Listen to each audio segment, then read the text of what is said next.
ചെന്താമരയെ കോടതിയിലേക്ക് എത്തിക്കുകയാണ്. ഇന്നാണ് ചെന്താമര കുറ്റക്കാരനാണെന്ന് കഴിഞ്ഞ ദിവസം തന്നെ കോടതി കണ്ടെത്തിയിരുന്നു. ശിക്ഷാവിധിയിൽ വാദത്തിന് ശേഷം ഇപ്പോൾ ചെന്താമരയെ കോടതിയിലേക്ക് എത്തിക്കുകയാണ്. തന്നെ തൂക്കിക്കൊന്നോളൂ എന്നതടക്കം കോടതിയിൽ പറഞ്ഞിരുന്നു ചെന്താമര. പക്ഷേ അത് വികാരവിക്ഷുബ്ധതയുടെ പേരിൽ പറഞ്ഞതാണ്. പരമാവധി കുറഞ്ഞ ശിക്ഷ കൊടുക്കണമെന്നുള്ളതാണ് പ്രതിഭാഗം അഭിഭാഷകർ കോടതിയിൽ പിന്നീട് ശിക്ഷാവിധിയിന്മേലുള്ള വാദത്തിൽ അറിയിച്ചത്. എന്നാൽ ചെന്താമരയ്ക്ക് വധശിക്ഷ തന്നെ നൽകണമെന്നതാണ് സുധാകരന്റെ കുടുംബത്തിന്റെ ആവശ്യം. ഇക്ബാൽ അറക്കൽ വിവരങ്ങളുമായി നമ്മളോടൊപ്പം ചേരുന്നുണ്ട്. ഇക്ബാൽ, അല്പസമയത്തിനകം വിധി പ്രതീക്ഷിക്കാം.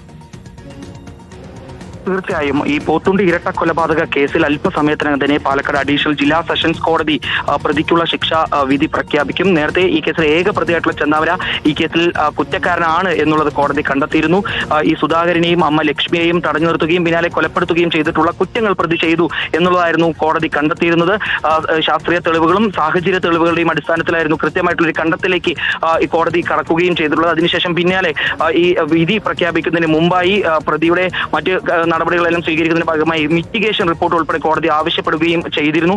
ഈ റിപ്പോർട്ടിന് മേലുള്ള വാദവും പൂർത്തിയായതാണ്. ഇതിനിടയിലാണ് പ്രതിക്ക് കുറ്റബോധമുണ്ട് എന്നും പശ്ചാത്താപമുണ്ട് എന്നുള്ള രീതിയിലുള്ള പ്രതികരണങ്ങൾ ഇതിൽ ഉൾപ്പെടുത്തിയിരുന്നു. പക്ഷേ പ്രോസിക്യൂഷൻ പറയുന്നത് ഈ പ്രതിക്ക് ഇനി യാതൊരു രീതിയിലും ഒരു ഇളവ് നൽകരുത്. കാരണം തുടർച്ചയായി 3 പേരെ കൊലപ്പെടുത്തിയ കേസിലെ ഒരു പ്രതിയാണ്. ഇനിയും പുറത്തിറങ്ങിയാൽ തനിക്ക് നേരെ വരുന്നവരെ കൊലപ്പെടുത്തുമെന്ന് കോടതിയുടെ അകത്ത് തന്നെ വെല്ലുവിളിച്ചിട്ടുള്ള ഒരു പ്രതിയാണ്. അയാളെ ഇനി പുറത്തുവിട്ടാൽ അത് സമൂഹത്തിന് വലിയ രീതിയിൽ വിപത്താണ് ഈ പ്രതിയായിട്ടുള്ള ചെന്താമര. അതുകൊണ്ട് തന്നെ ഇയാൾക്കെതിരെ പരമാവധി ശിക്ഷയായിട്ടുള്ള വധശിക്ഷ തന്നെ നൽകണമെന്നുള്ളായിരുന്നു പ്രോസിക്യൂഷന്റെ ആവശ്യം.